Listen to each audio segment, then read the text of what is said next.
Y ahora sí, ahora que estoy grabando, seguimos. Chat. Dale. Propiedades coligativas, enlace, equilibrio general y iónico. Ya, bueno, estamos avanzando. Eh, ya, sí. Bueno, eso les quería preguntar para partir, pues, como si ya tenían más o menos el panorama listo y en realidad vayan como planteándome lo que no vayan entendiendo de las clases que se dieron por pasar al tiro. Onda, no entiendo esto, podríamos enfocarnos la próxima semana en esto, ¿cachai? Onda, si me avisan de aquí al miércoles, no, de hecho de aquí al viernes, oye, queremos la próxima tutoría enfocarnos en esto, le damos, porque ahora como que, como se redujeron todo lo que iba a pasar, tenemos que atacar al grano, ¿no? ¿Ya? Así que vamos a ir con todo para adelante.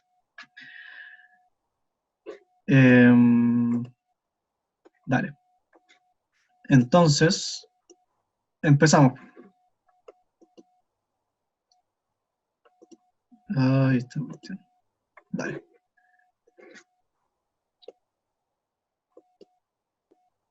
Tengo demasiadas cosas en la pantalla. Ya, no sé si fue de esta sección o de la otra, gente me preguntó sobre las propiedades coligativas. Le dije que le iba a pasar, así que le voy a pasar. ¿Alguien sabe quién son las propiedades coligativas de ustedes? ¿Algo que hayan visto, escuchado de las mismas clases que hizo el profesor?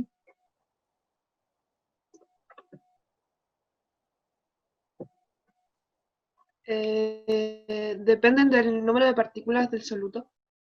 Lo había notado. No lo sabía, en verdad. Bueno, no, pero eso es en el fondo. Las propiedades coligativas van a ser, bueno, propiedades, que significa que son como características de algo.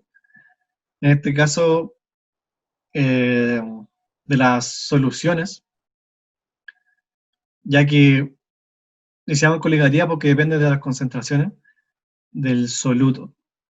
Y así como hablando como más fácil, las propiedades coligativas van a ser cuatro características diferentes que se van a modificar si es que yo modifico las concentraciones de soluto, independiente cuál sea la mezcla.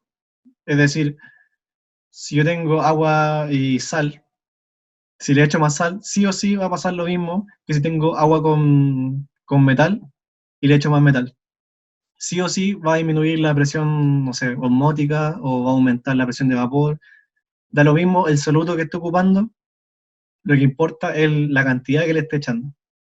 Ahora, si bien cuánto le echo me va a modificar sí o sí las cosas, la magnitud de cuánto modifica, eso ya es propiedad de cada soluto. Pero la cantidad de, como el hecho de que se va a modificar, depende de las concentraciones, ¿no? ¿Ya? Entonces, tenemos cuatro.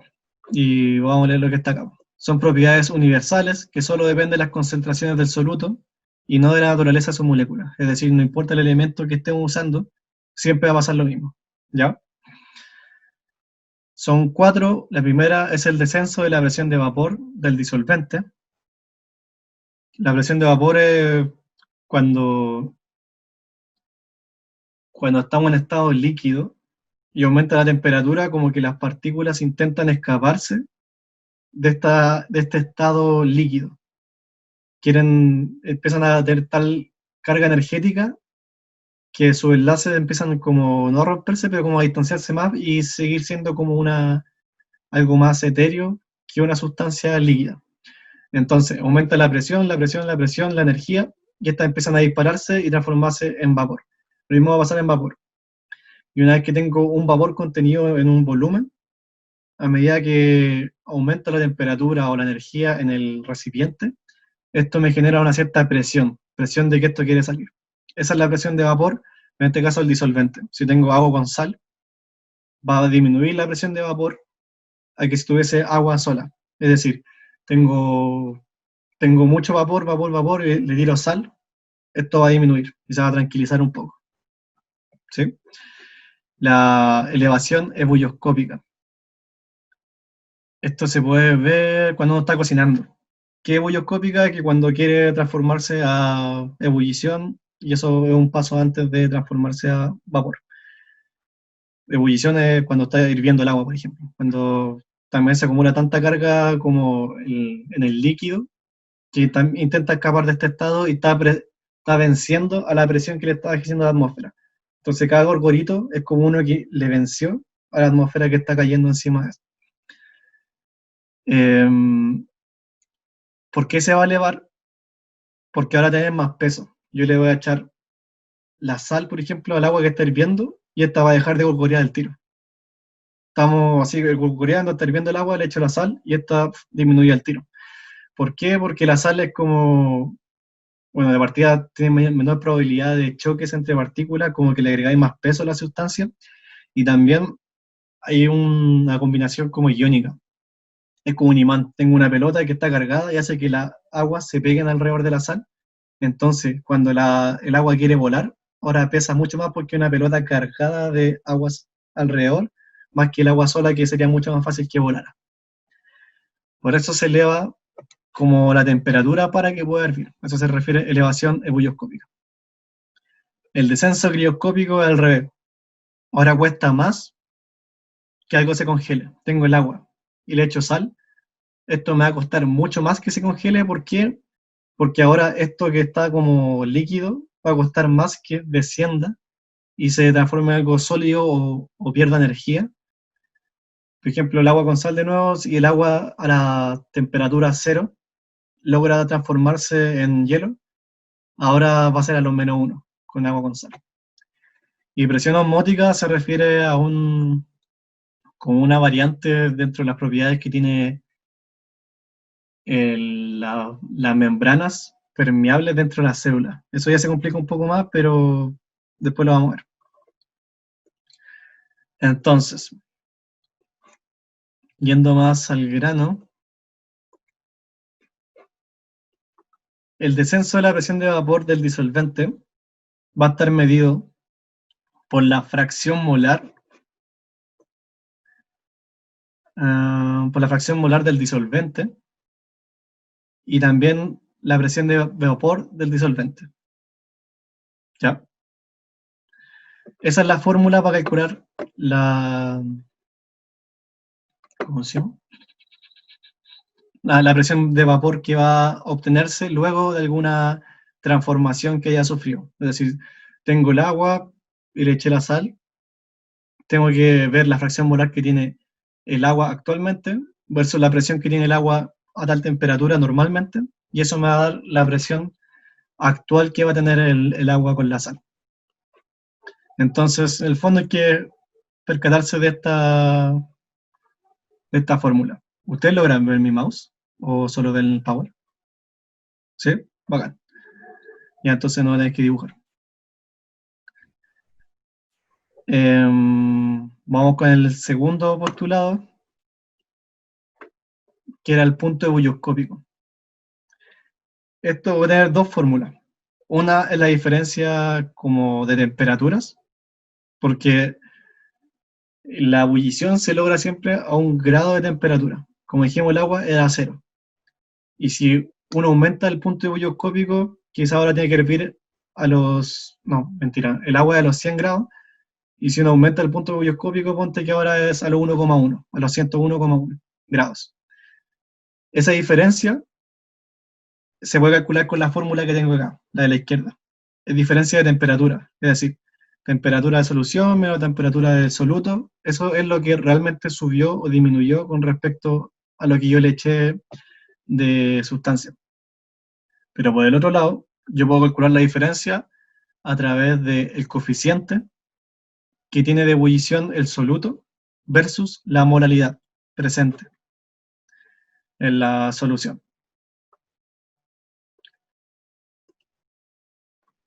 También el punto crioscópico es casi lo mismo que el otro, solo que ahora cambia un poco la fórmula de la izquierda, y también va a ser la relación de la fórmula de la derecha, que va a ser el punto crioscópico como definido en sí de la sustancia, por la molaridad.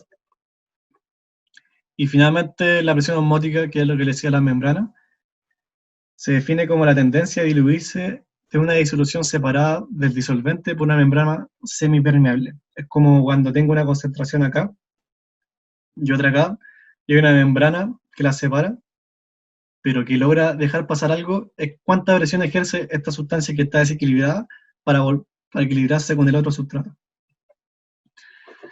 Esa es la presión osmótica, y está definida como la molalidad por el R, que era el de la presión de los gases, que era el 0,082, según la fórmula Pavo-Ratón, y la temperatura. Y eso. Como todas están en función de la molalidad, ustedes pueden ir jugando y se pueden despejar las variables y te queda que están todas relacionadas. Está la de la presión osmótica, está las dos de la ebullioscópica y crioscópica y la presión de los gases. Y también está la del Pavo-Ratón. Entonces, todo esto se puede ir jugando y transformarse en todo. Con una podéis lograr todo, para que no se limiten. En la mayoría de los ejercicios que le van a aparecer, va a ser con el agua.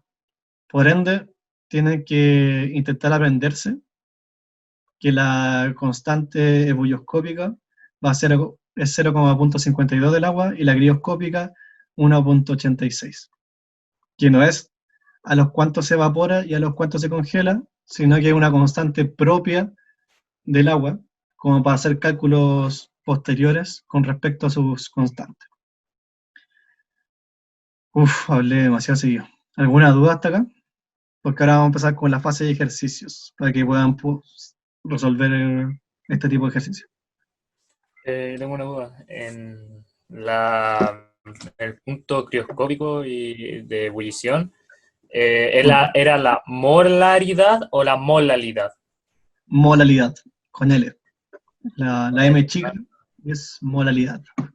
Molalidad. Ok, gracias. Dale. A nosotros nos pasaron que la fórmula de la cuarta, ¿cómo se llama? De Presión la presión osmótica. osmótica, se dividía todo por el volumen. M por R por T dividido en volumen. Ujú. Ah, yo creo que entonces déjenlo así, porque si no, si se lo va a hacer profe así, mejor. O sea, es Pero, que el profe lo que hacía es que la molaridad la descomponía en moles partido en volumen. Y por eso queda ah, todo dividido en volumen. entonces era NRT dividido en volumen. Sí. Sí, Bueno, igual ahí, sí. Bueno, ahí pueden ir jugando con lo que sea. A mí me gusta más esa, porque es más simple de recordar, pero como dice el profe, se puede hacer de la otra forma también, pues. Depende cómo le acomode más, según lo que vayan descomponiendo, pero acordarse también que la moralidad, el volumen que te da, o sea, te da un peso, y el peso tiene que transformarlo en volumen, porque es kilogramos solvente. Así que ahí te podría enredar un poco si quieres que hacerla del profe. ¿Otra duda? ¿No? Ya. Entonces, veamos cómo le meten a este Es ejercicio. que el profe, Ah, dime.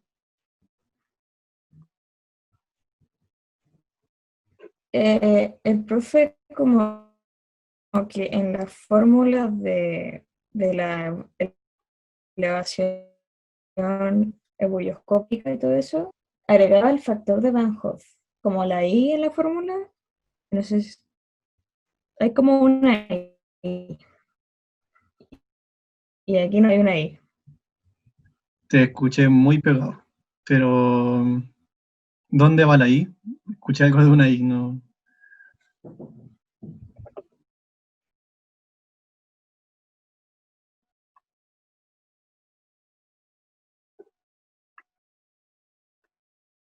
¿Qué hace? Se refería ay, esta cosa, algo de Van Gogh, El algo así, factor de Van. eso, que iba en la del punto crioscópico y el punto de ebullición ebullioscópico. ¿Una constante de Van Hoff o la ley de Van Hoff? No, y una constante en las fórmulas que el profe pasó. ¿La voy a enviar por WhatsApp, por favor? O sea, ¿alguien se la tiene? O escribirla en el chat, porque yo conocía esta. ¿Pero era la misma fórmula y le faltaba algo? ¿O era otra forma de escribirla como la que se estaba hablando delante? Era la misma, pero era la I por la constante crioscópica por la molalidad. Se le agregaba el I multiplicando. Era el factor de Van Hoff.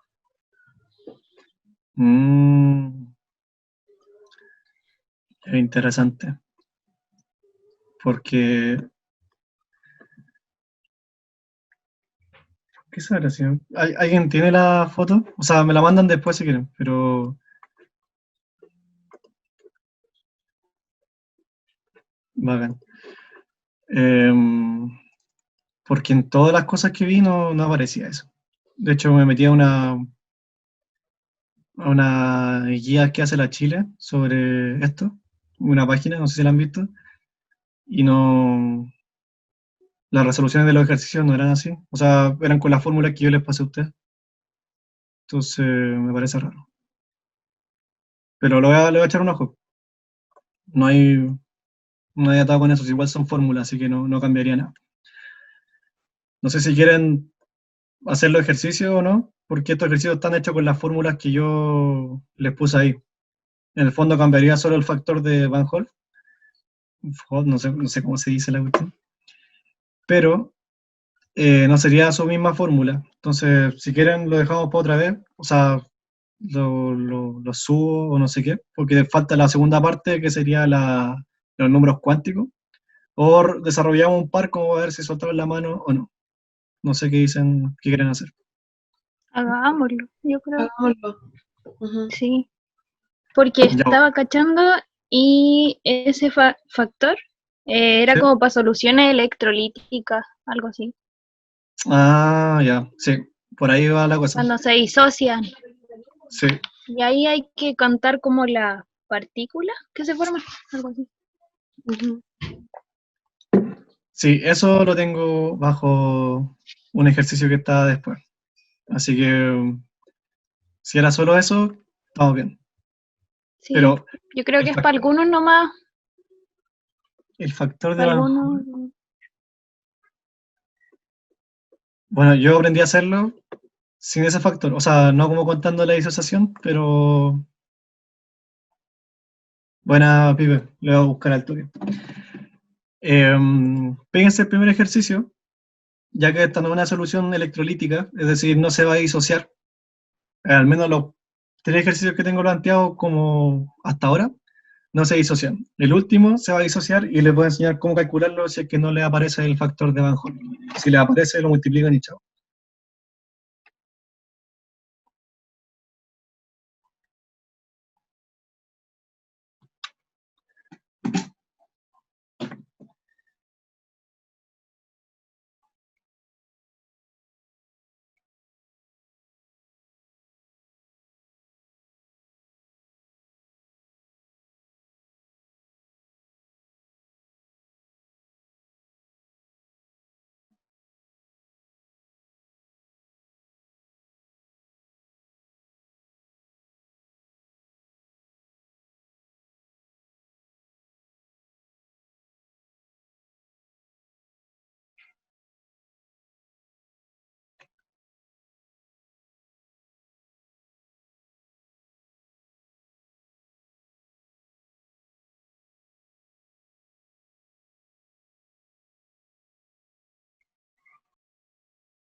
Oye, ¿el profe le mandó una guía sobre propiedades coligativas?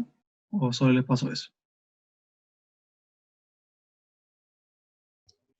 Sí, sí, hay una guía. Ah, podría mandármela. A ver si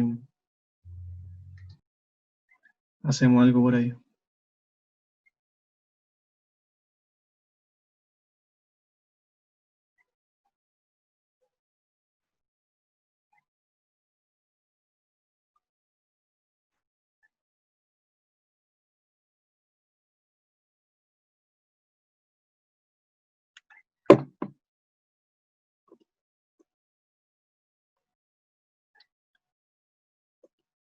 Sí, se entiende alguna letra, pero como que no. Me queda la duda del caso 3. Quise propiedades coligativas observadas, partían propiedades coligativas calculadas. Como, no sé a qué se refiere observado.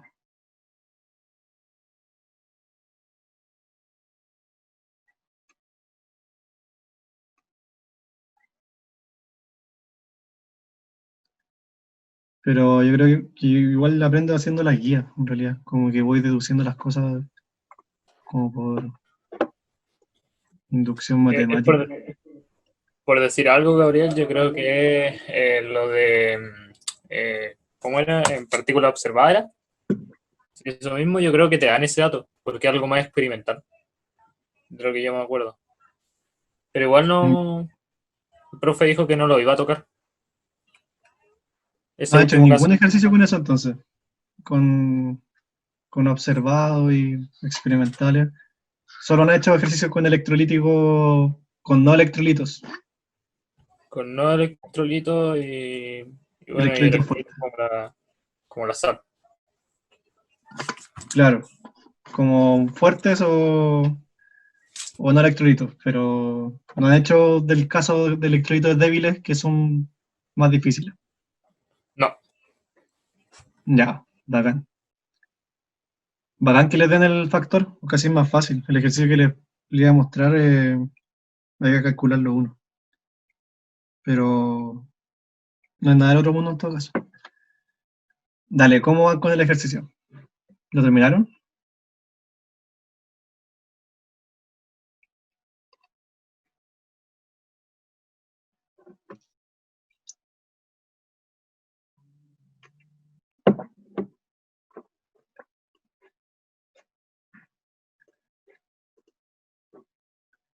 Bueno, Cami. Si podéis sacarle una foto al ejercicio 2 y lo seguís haciendo, sería bacán. Para que no te quede tirar. Lo voy a cambiar ahora en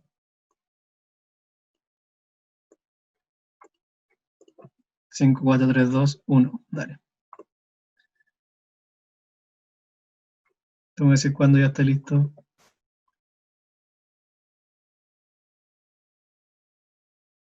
Dale. Thanks.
Em, ¿Tú puedes dibujar o no puedes dibujar, Felipe? ¿Cómo? ¿Tú puedes dibujar o no puedes dibujar? Escucha, host disable participant screen sharing. Creo que no puedo. I don't know. Ya, entonces explícame un poco cómo fue tu proceso. ¿Por qué te dio Ya, 0.25? ya, yo lo que hice fue primero calcular los moles del soluto, puesto que lo que yo quiero conseguir es sacar la molalidad. Sí, Entonces, yo lo que hice fue que me dicen que se añadieron 36 gramos de glucosa.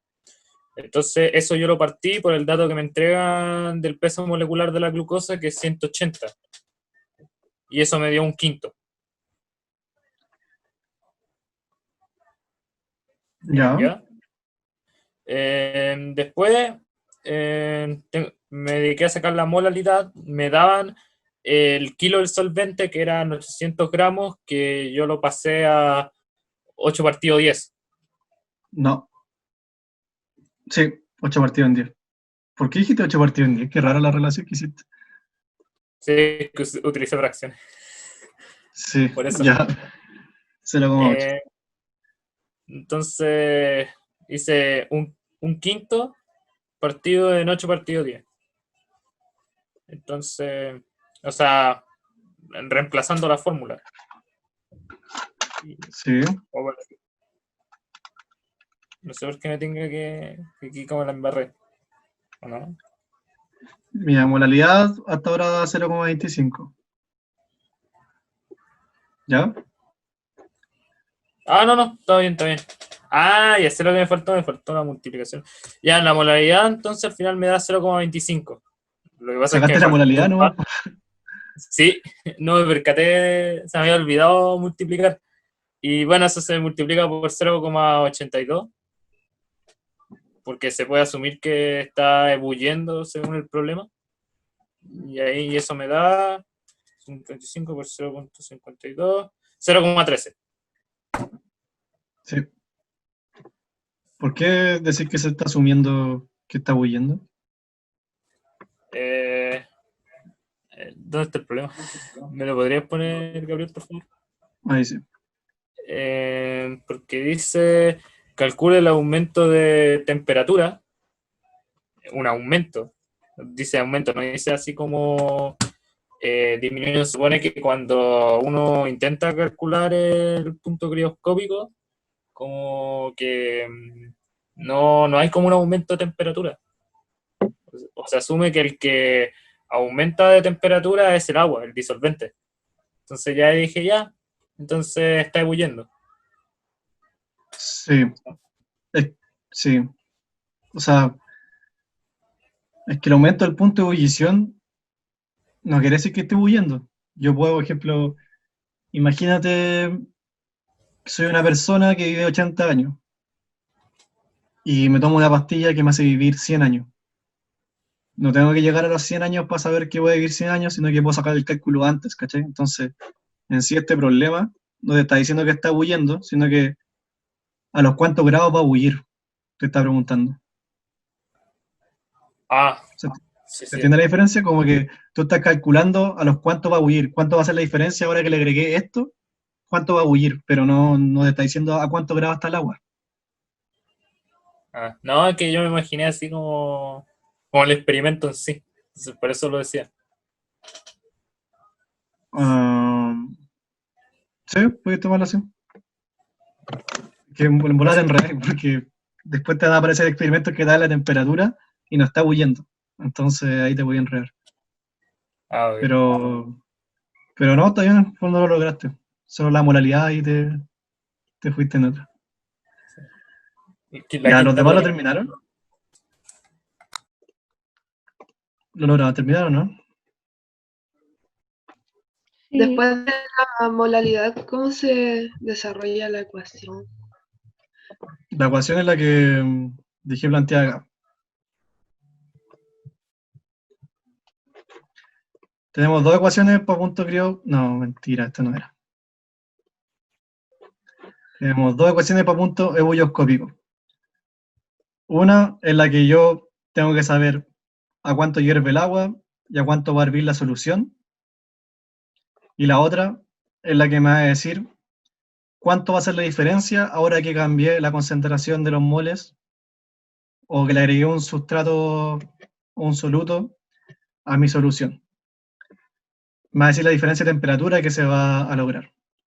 Esa hay que ocupar, porque en el caso de la izquierda no tenemos ningún dato, solo el del agua. Sabemos a cuánto hierve el agua, pero no sabemos a cuánto hierve la solución.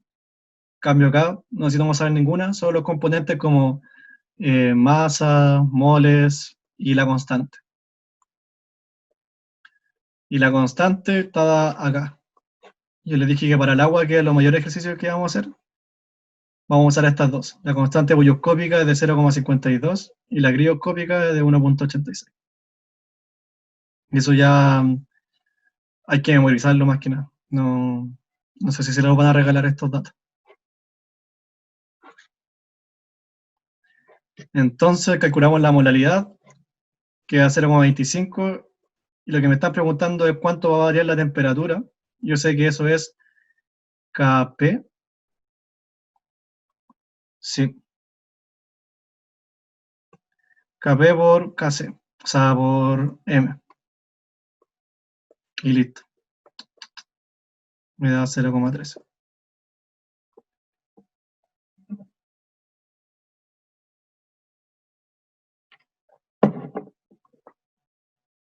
Ah, ya entendí, Felipe, a lo que te refería. Buen punto. Acabo de procesar lo que me acabas de decir. ¿Cómo diferenciaste Kp de Kc? ¿A eso te referías? ¿O no? Sí, a eso mismo. Sí, buen dato.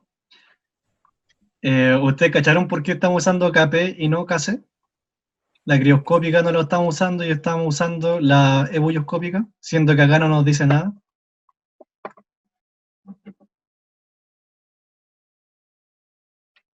Porque dice aumento de temperatura.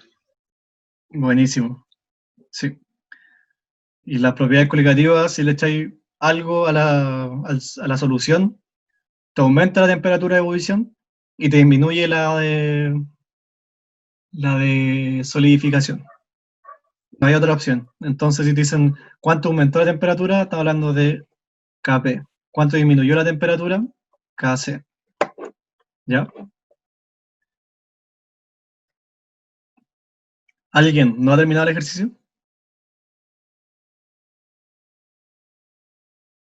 ¿Qué pasó, Dafne? ¿No lo terminaste? ¿O estáis preguntando algo? No, sí lo terminé. Ah, bueno. ¿Y levantaste la mano para preguntar? ¿O qué? No, estaba chasqueando los dedos. Ah, bueno.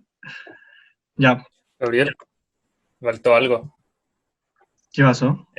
No, que se supone que en la fórmula se supone que se consideraba el factor de Van Hoff, pero en este caso no se considera porque por el simple hecho de que la glucosa no es un electrolito. Sí, es simple. Claro. No es electrolito, o sea, no es electrolito. Van a ser tres componentes. No electrolito, electrolito débil y electrolito fuerte. Este es el más complicado. ¿Por qué? Por ejemplo, si tengo, no sé si esto es un electrolito o no fuerte, pero tengo un mol de NaCl, si esto le echo agua, puede que se me transforme en NaCl y algunos NaCl se me transformen a cloruro y sodio por separado. Entonces tengo la mezcla entre estos dos, que es un show más o menos. En cambio, los fuertes se me van a separar completamente, Cl y Na, así que los meto en la solución. Ahí no tengo problema. Entonces ahí ya entran los factores de Lie. Yo, el de los fuertes, lo puedo enseñar a calcular, si es que le den el factor, pero el de los débiles, que es el que genera más problemas que el que está acá, ya se vuelve un show más o menos, y ahí necesitamos el factor I, que hay que multiplicar. Así que como decía el Felipe, es bueno saber si un electrolito o no antes de empezar el ejercicio. Nos quedan 40 minutos ya. Hacemos... Uy, puse mucho ejercicio.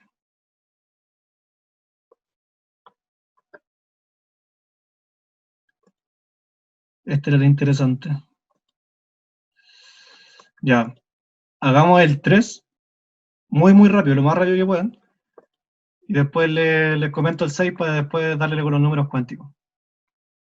Ya, me parece, hagamos el difícil de buena mejor. Ya, este. Ya, este es un electrolito fuerte. Te lo aclaran en el ejemplo. Pero no me da mi factor I. Yo no sé cuánto vale. Yo sé que el al NO3 3 se va a disociar en al 3 positivo y NO3 negativo. Y esto va a ser un show gigante, porque no sé cuánto de cada cuánto. Entonces, partamos de lo básico leyendo el ejercicio y después vemos cómo vamos a lograr tener ese dato. Para una solución acuosa de 0,2 molar de nitrato de aluminio, hay que encontrar el punto de ebullición, es decir, a los cuánto ebulle. Si es acuosa, tengo que estar en agua. Mi punto de ebullición del agua, ¿a los cuánto es? 100 grados. A los 100 grados. Entonces, si calculo la diferencia entre el punto de ebullición que va a tener la solución versus el actual, o sea, la del soluto versus la actual, la del solvente versus la actual, voy a obtener cuánto se modificó realmente, que es lo que me están preguntando acá. Entonces, la diferencia de temperatura va a estar marcada por Kp por molar y por este que no lo sé. Así que lo vamos a sacar. ¿Por qué? Porque este se va a sacar de otra manera. Ya. Empezamos. La molalidad. La molalidad va a estar dada por los N del soluto partido en kilogramos solución. Y esto es 0,2 que ya está calculado.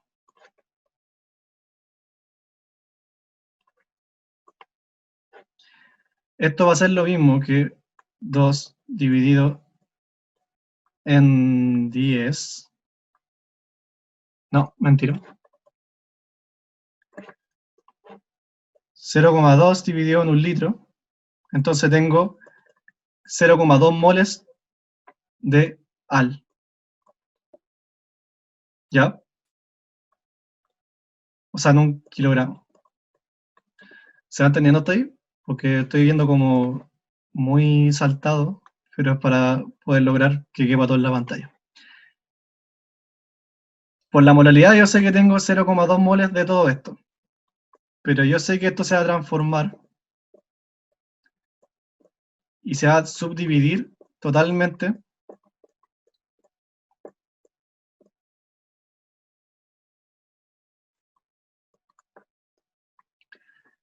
cuando los diferencio. Entonces, 0,2 moles, ¿a cuánto van a equivaler de esto? Y 0,2 moles, ¿a cuánto van a equivaler de estos separados? Es decir, ¿cuántos moles voy a tener realmente de lo que estamos hablando? ¿A alguien se le ocurre cómo calcularlo?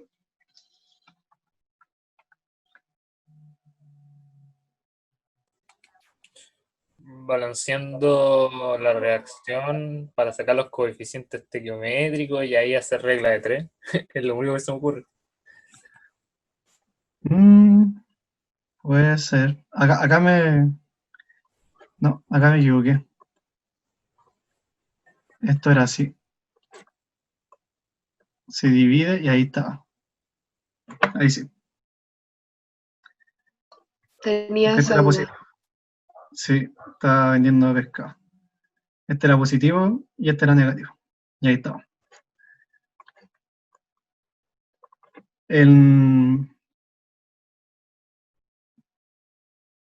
Lo que se hace es multiplicar la cantidad de moles que yo tengo acá, en términos simples, para no complicarnos más, vamos a ir directo como a la receta. La cantidad de moles que yo obtuve de mi soluto, si yo lo quiero subdividir, la voy a multiplicar por la cantidad de los índices estequiométricos que están acá. Acá hay un 1, tengo 0,2. Acá hay un 3, tengo 0,8.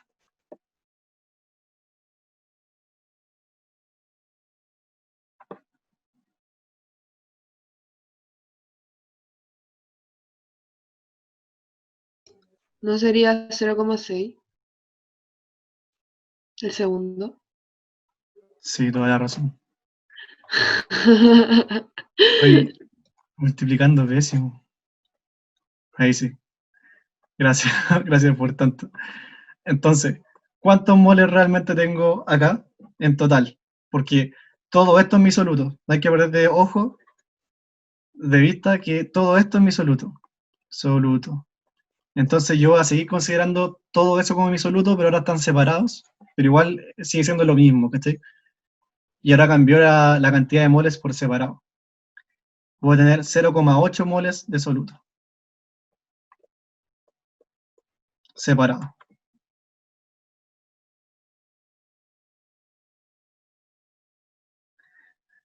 ¿De qué soluto? De los electrolitos.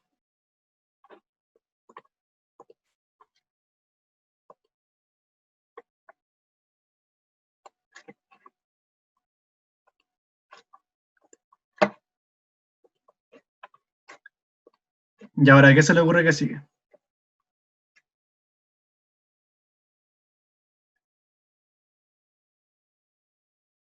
Pero ese no sería I, ¿o sí?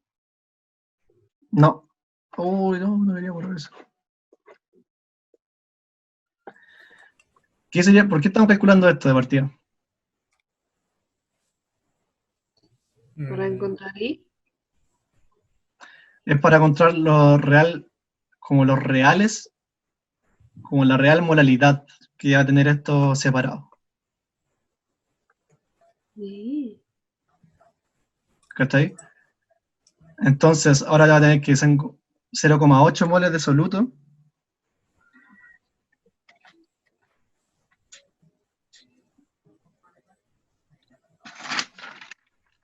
Wow, espera, acá me fui.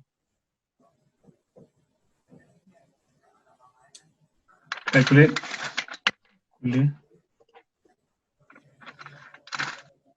Sacamos los electrolitos. 0,52, 0,416. Ah, ya sé. Ya está, ya está, ya está. Lo que calculamos acá era la real molalidad, sí. La real molalidad es como la molalidad que se multiplicó por el coeficiente de I. ¿Cachai? Si antes mi molalidad era 0,2, mi molalidad electrolítica va a ser 0,8. Entonces mi fórmula de T, que era M por Kp, ahora va a ser mi molalidad electrolítica, que era lo mismo que esto multiplicado por el I, va a ser 0,8 por el coeficiente quieto del agua, que es 0,52. Entonces, todo este show que hicimos no era para calcular ni el I ni la molalidad, sino que era M por I.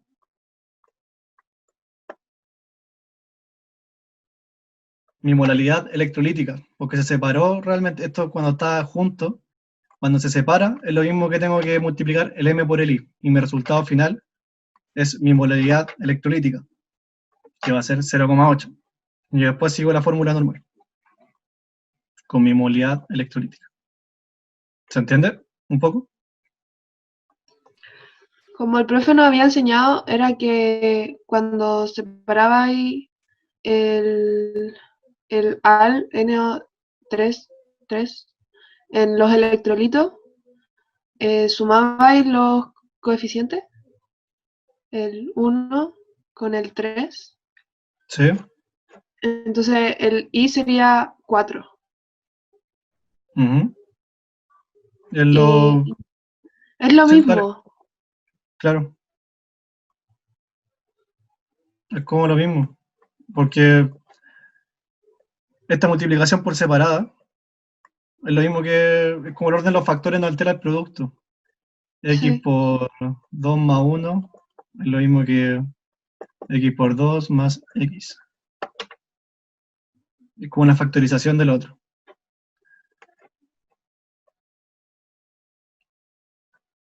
Bueno, pero así se sacaba como el X o el índice de la molaridad, en el fondo, del electrolito. ¿Alguna duda sobre esto? Porque ahora vamos a pasar al otro. Y les dejé acá 3 ejercicios. Uno, 2, 3. De los otros que son electrolitos débiles. No, no electrolitos. Entonces son más fáciles, no hay que calcular un índice. Este era el que quería tocar porque había que descomponerlo y se sacaba el factor I, que yo lo hice de otra manera, pero parece que es más fácil sumarlo de una para que no se enreden tanto. Y en el fondo te da esto, como la nueva molaridad como multiplicada, como electrolítica. Y eso. ¿Pasamos al otro o quieren seguir hablando de esto un poco más, cómo va a procesarlo mejor?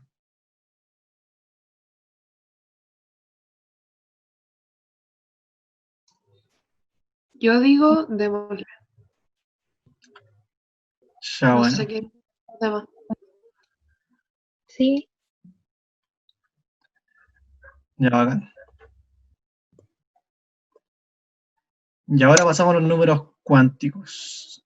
Esto ya más que cálculo viene como a ser un poco más abstracto. Como que no estamos calculando muchas cosas.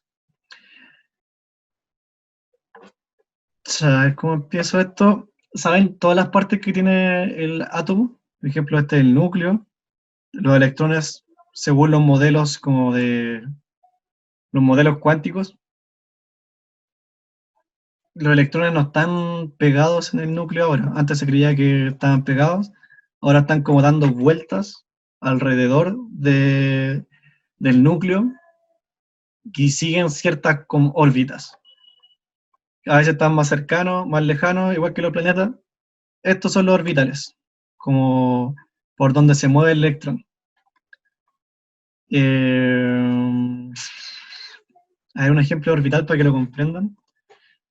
¿Han cachado esa pulsera fluorescente? La típica que las ponía al sol y después de la noche como que brillan y de repente se te revientan y quedan barras. Ya, pues lo mismo hace.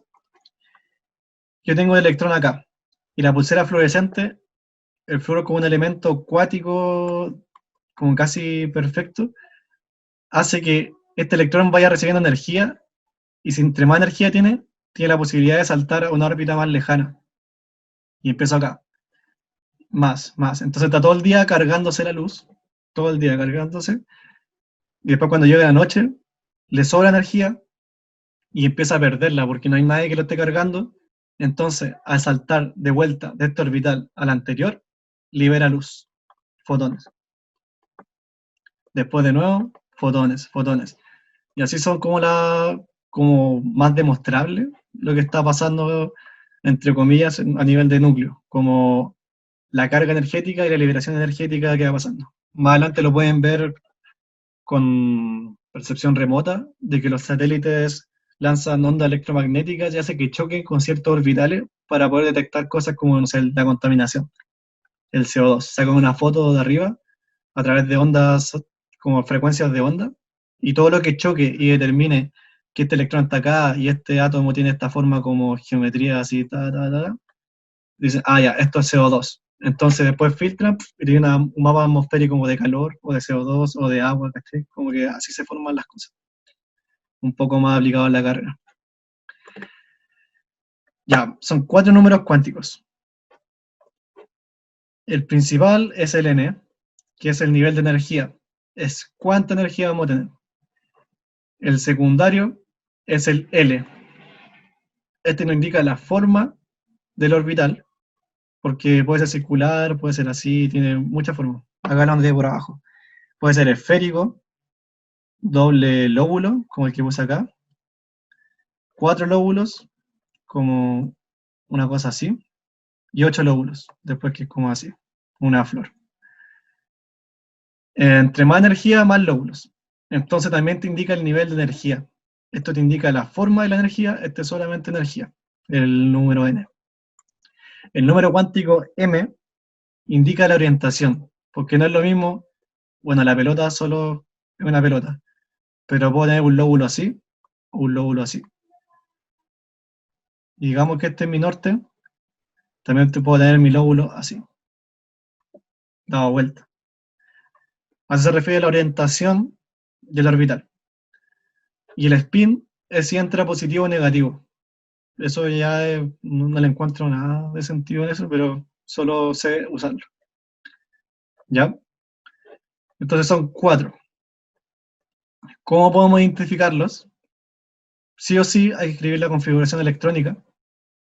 Y a través de la configuración electrónica podemos determinar los números cuánticos.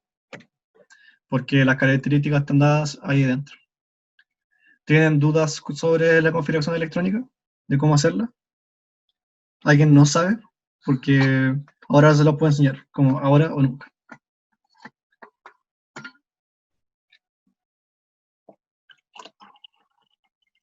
Ya, entonces todos saben. Es como lo del 2N, 2S, no sé Sí, qué. todo eso. La que está acá. ¿Y saben usar esto? Porque de repente se lo aprenden hasta cierta parte, pero después se lo olvida. Empezamos 1S2, 2S2, 2P6, 3S2 y así va avanzando hacia abajo, con las reglas que tiene cada orbital. Entonces, si estamos bien hasta ahí, seguimos, no. Pueden pararme en cualquier momento y decirme que tienen una duda, porque esto de repente los colegios no lo pasan tan bien. Así que siéntanse la confianza de decirlo.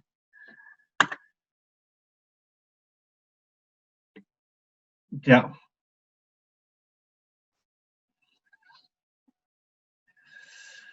Es importante que se aprendan cuántos electrones realmente caben en las capas o en los números. Por ejemplo, el S se llama 2 porque caben 2 electrones. El P tiene 6 porque caben 6 electrones.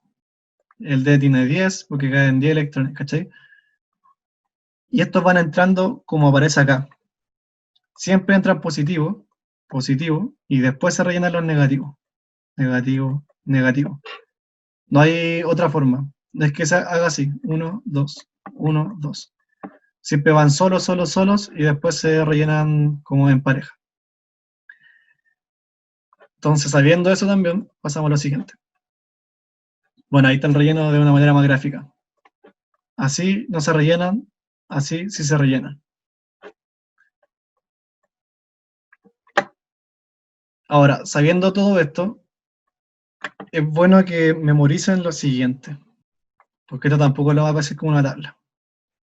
Que el n, bueno, es lo que te va a determinar como el número que está acá, por ejemplo, 2S2. Esto es tu n, el número del orbital. 3, 4, S2, ¿cachai? Como, ese es mi n. Mi L va a ser el n menos 1, ¿ya? Va de 0 a 3, creo. Puede ser, si n es igual a 1, mi L vale 0. Si n es igual a 2, mi L vale 1, ¿ya? Mi M es de menos L hasta más L. Entonces, si L vale 1, yo tengo menos 1, 0 y 1. Todo esto puede valer mi M. Y esto no lo entendí al principio, pero ¿a qué se refiere?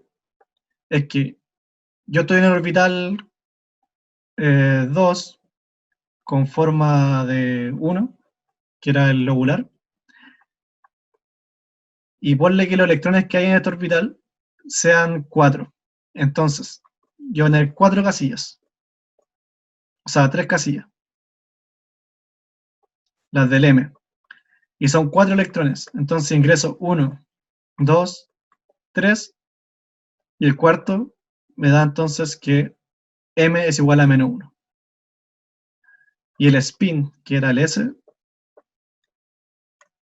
va a tener valor de menos un medio. ¿Por qué menos un medio? Porque entró negativo. Si fuese entrando positivo, tendría valor de un medio positivo. Son los únicos dos valores que puede tener el spin. Entonces quiero que intenten hacer este ejercicio del selenio. Que ustedes hagan la configuración electrónica, ustedes después saquen los números cuánticos. A ver cómo les va.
Gabriel.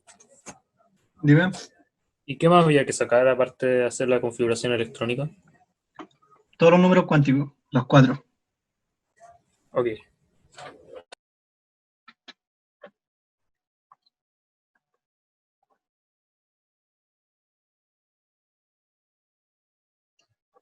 ¿Qué números cuánticos? El N, L, M y S.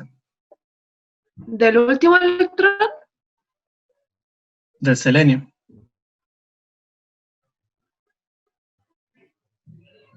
Por eso, pero ¿uno considera esos números para el último electrón? O el último orbital. Porque el electrón es Pero 1. entonces, El orbital es como Tenemos O sea, como sí, esto. pero es como, Tú haciendo la configuración electrónica tenés que hasta acá son 34 electrones, ¿no es cierto? sí. Y ponle que ya esto es 1 y 2. Entonces, hasta mi nivel 2, hasta ahí, eso ocupas para los números cuánticos. O sea, pero para el S, por ejemplo, necesito saber si qué electrones o no. No entiendo mucho tu duda. Si querés lo hacemos juntos, quizás ahí la solucionamos mejor. ¿Te parece? Ya. Ya, dime la configuración electrónica, ¿cómo te quedó? La, Eh, la del último orbital. 4p6. 4p6. Ya, perfecto. N, ¿qué significaba? El 4. El 4. Y antes de eso, porque igual te lo pueden preguntar en la prueba. ¿Qué me dice el valor N? ¿Qué me indica? Eh, El nivel de energía. El nivel de energía. ¿Qué otro de los cuatro números cuánticos me da el nivel de energía? el L. El L. El L me da la forma y el nivel de energía. Dale, entonces, ¿qué número L es? O sea, ¿qué número es L? ¿Qué número 3. cuántico es L? 3.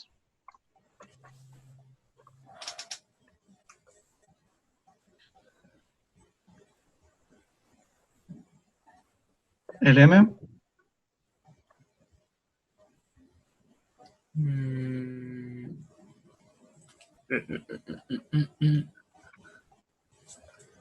Eh,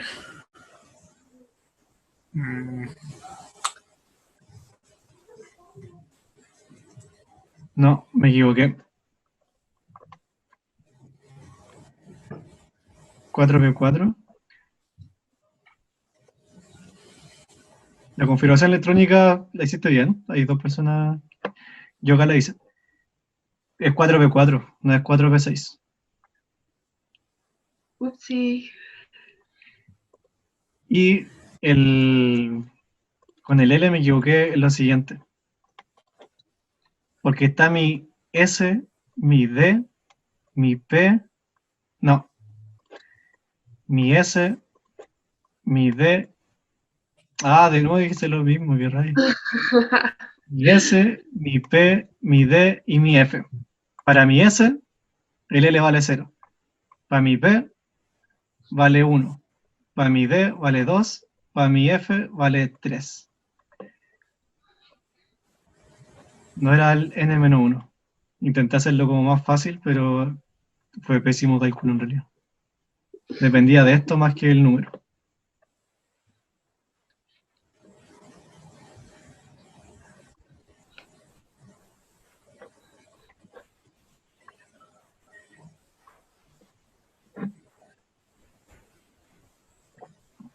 Entonces,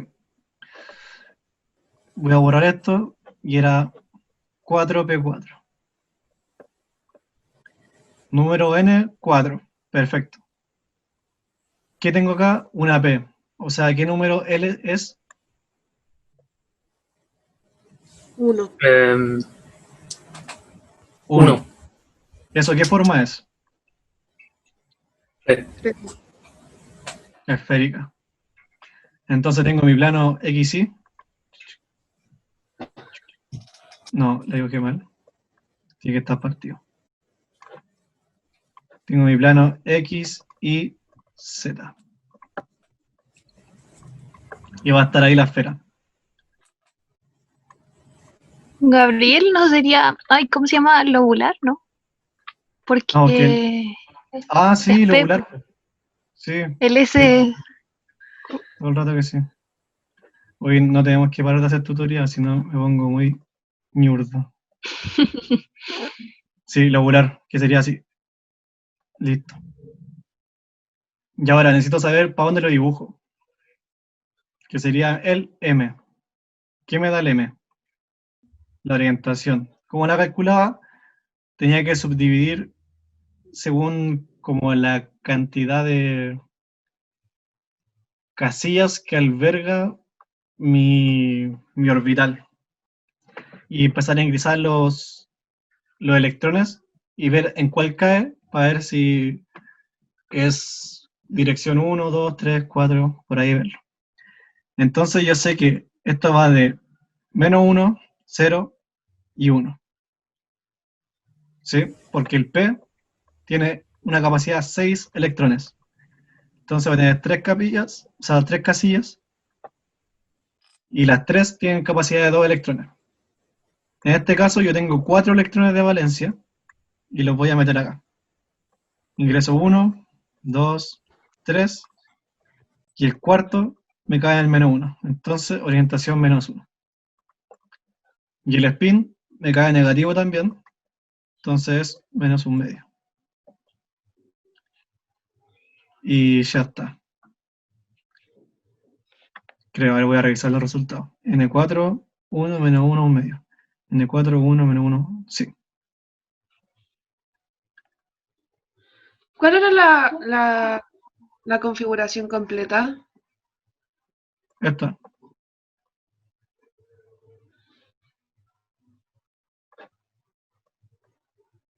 Sí, gracias.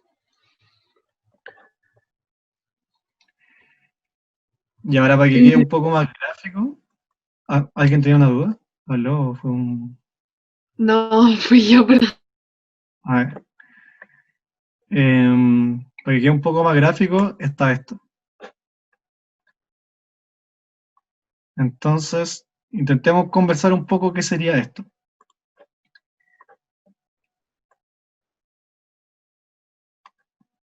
¿Cuál es? Bueno, mi N no lo puedo saber acá, porque mi N va a ser el nivel de energía, pero no se puede repetir. Por ejemplo, puede tener 6 S y podría ser este. O también podría ser, bueno, sería ese nomás. Pero lo que me está indicando esta forma sería la letra, más que el N. Entonces el N no lo podría saber. Pero a nivel de letras, podemos graficar todo acá. El S, como solo tiene una casilla, solo tiene una orientación. Igual va a ser circular. Porque cuando vale S, L es igual a 0. Por lo tanto, M va de -L hasta L. En este caso, como es solo un valor, me da que es 0. Solo una orientación, entonces es circular. Si es que tengo un valor P, tengo 3 casillas. O sea, decir, 3 orientaciones. Y cada casilla tiene 2, entonces tengo hasta 6 electrones posibles en el orbital. Si se fijan, esta está apuntando hacia allá, después hacia arriba y después hacia acá. Como las orientaciones posibles que puede haber en los orbitales. Y así vamos como evolucionando con respecto después al D, que teníamos 5. Entonces también tenemos 5 posiciones diferentes, 5 casillas, pero tenemos 10 electrones en el fondo. Y el F. Entonces, ahora hagamos un ejercicio final de sacar ustedes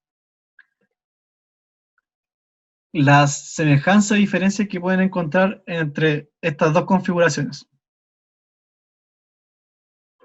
Es decir, tengo 2S y 3P, 3PI, 3PZ.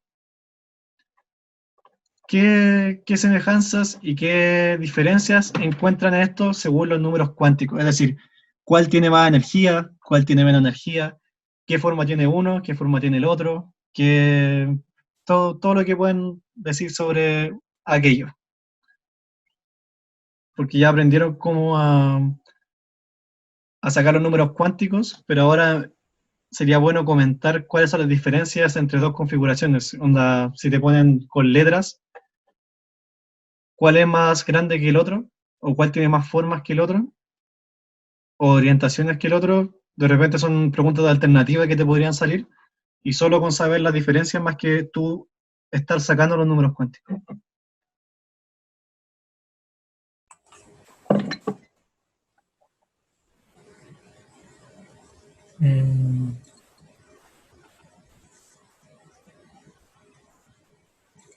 ¿Tienes la duda? Se diferencian en sus orbitales primero que nada, ¿no? ¿Se diferencia en qué? En sus orbitales. ¿Ya? Y también la orientación que poseen. Por ejemplo, el caso B, se supone que, bueno, ahí no se ven estos son los niveles de energía, o sea, no es que haya electrones. Ambos no tienen electrones, en este caso, que no aparecen en un índice superior. Pero ¿Ya? se supone que son dos orbitales distintos. Claro.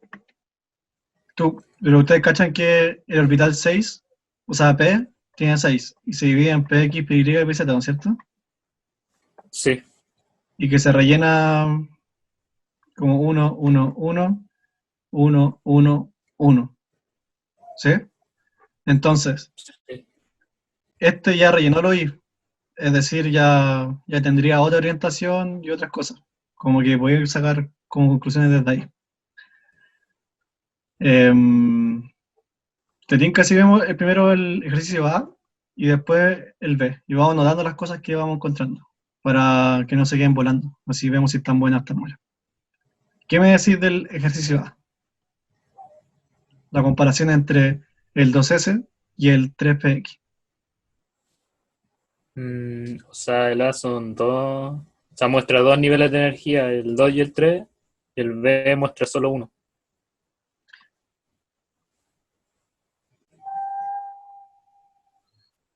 No No, te pues entendí. tienes que comparar el 2S con el 3PX. Sí. Mm, Mira, voy a hacer un ejemplo de la, para que se entienda. Igual he enredado este ejercicio, no es como muy común.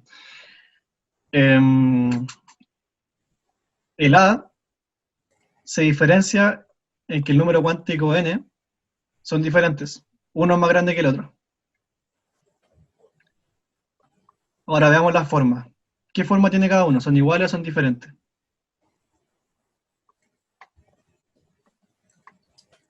Es decir, Diferentes. este tiene menor energía que este. Son diferentes formas. Entonces, ¿qué formas tenemos?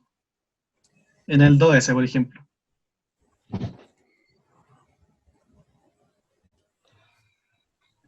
El del 2 es circular. Sí, porque está en el S. Y el otro sería Lobular. globular. Ahora, si asumimos que están con un 1,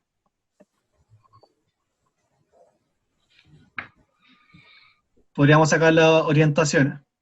Porque para la orientación necesitamos ¿cómo se llama? La cantidad de electrones que hay en ese nivel. Entonces, veamos las orientaciones. ¿Qué orientación tendría el 2S?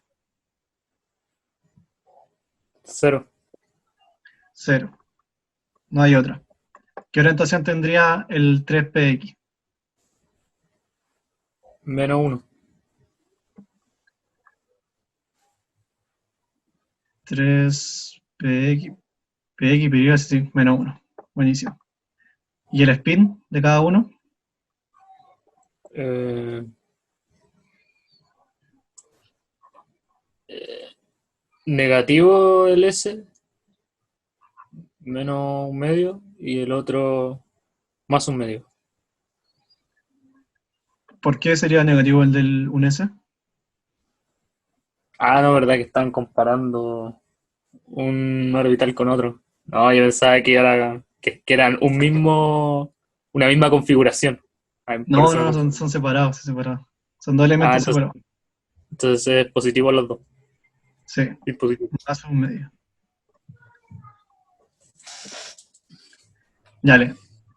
Ahora jueguen ustedes con el segundo, ya que ya se entendió un poco mejor el ejercicio, que en realidad es muy raro, pero igual está bueno para entender mejor la configuración. ¿Cómo serían los números cuánticos comparándolos?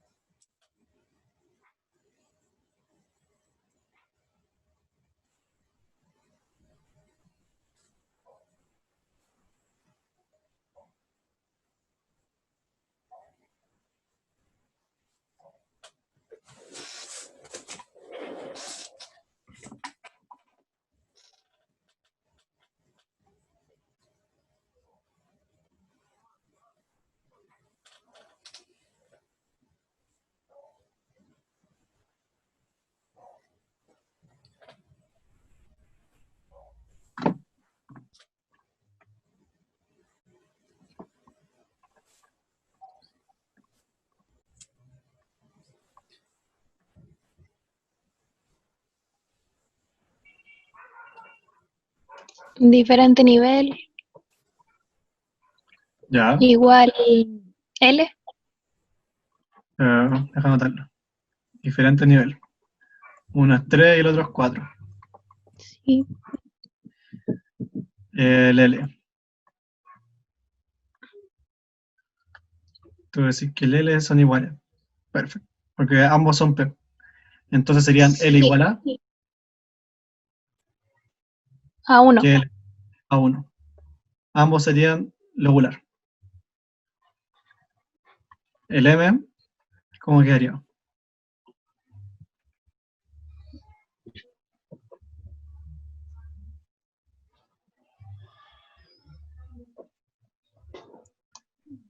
¿Distintos? Ya, son distintos. ¿Por qué?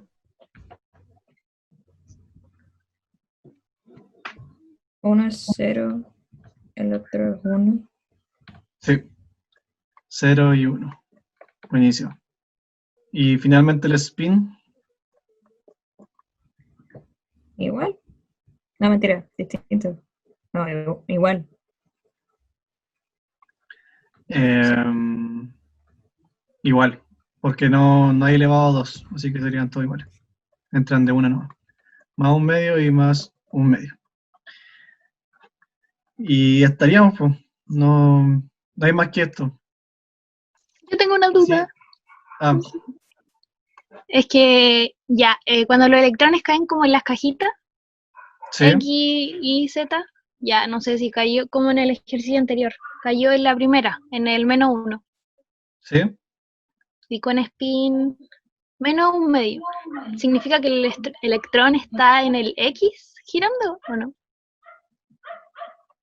Lo voy a ¿En dibujar. el eje X? Bueno, Ya, si tengo tres cajitas, sí, ¿estamos en qué letra?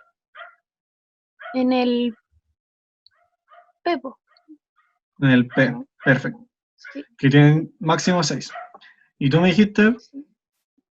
que ya, si caen, digamos que tenemos 4 electrones ahora en este nivel. Meto 1, 2, 3 y 4. Claro, Sí. este sería el X, este es el Y y este es el Z.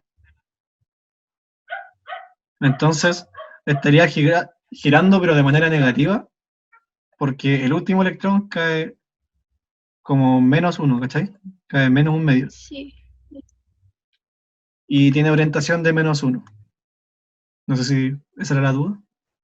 No, pero es que como al verle el dibujito, eso, ¿Este? como hacerlo de manera gráfica, sí. Estaría como en el X dando vueltas, en el eje X. A eso iba, ¿o no?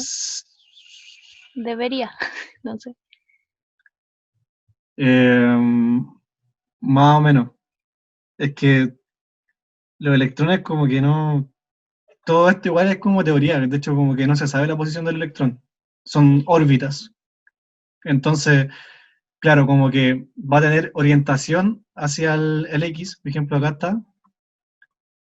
El café sería el que te está indicando que está hacia acá. Entonces, -1 está por acá dando vuelta, pero va a ser como todo esto. Y acuérdate que los electrones pueden estar en dos lados al mismo tiempo también. Entonces, como que no. Me cuesta responder la pregunta así como si realmente está atrapado acá dando vueltas, no sé, no sabría decirte eso. Pero así Ya, que pero es como como gráficamente podría ir como por acá, ¿cachai? La orientación. encontrarlo por ese lado. Ya, Claro, como sí. que por allá podría existir, si es que existe también, porque si no lo miráis no existe. Ese es otro rollo de los electrones, si no, uno no los mira no existe. Así que es medio dark. Ya, gracias igual. Sí, sorry por no poder darte más info que eso. No, tranquilo. Ya, pero si no hay más dudas, solo queda repasar un poquito de esto. 4 propiedades coligativas ya las vimos. Ahí están las fórmulas, se las dejo, las voy a subir. En este caso, ustedes aclararon que hay que multiplicarlo por un i en caso de que eran dos casos cuando uno multiplica por un i.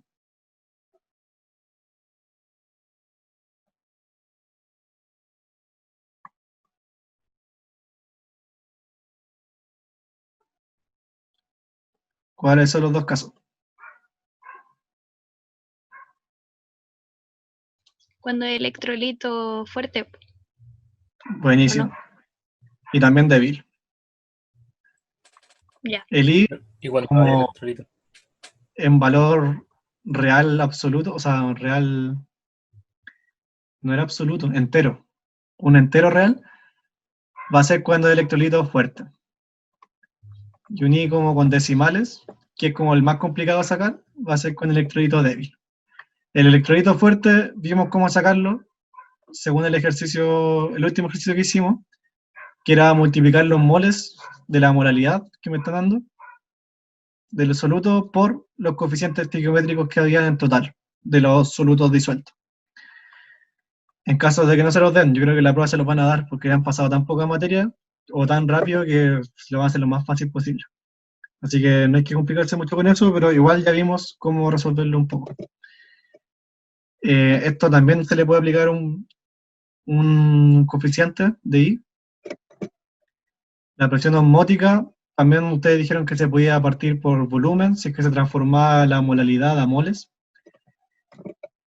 Y esto puede ser interesante para la prueba por una pregunta difícil. La relación que hay entre todas las fórmulas. Puede que a través de la moralidad ustedes logren descifrar todas las otras fórmulas y te hagan relacionar todas las otras variables según la moralidad.